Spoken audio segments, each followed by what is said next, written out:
பாத்தீங்களா உங்க வீட்டு விசேஷத்துக்கு 2 நாள் முன்னாடி அட்டெண்டன்ஸ் போட்டேன் பாருங்க.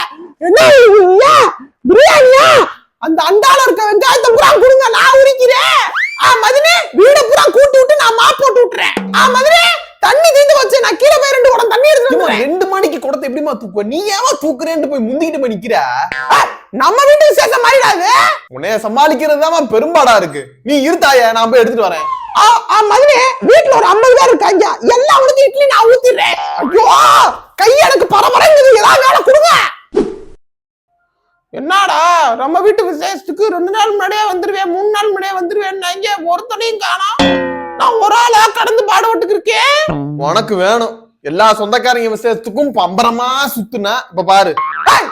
எங்க வீட்டு ஆளுகளை அப்படிலாம் விட்டு கொடுக்க முடியாதுப்பா. அவங்களுக்கு ஏதாவது வேலைகளா இருந்திருக்கு, அதனால வராம விட்டுருப்பாங்க. இருந்தாலும் யாராவது வந்திருக்கலாம், ஒருத்தையும் காணவே.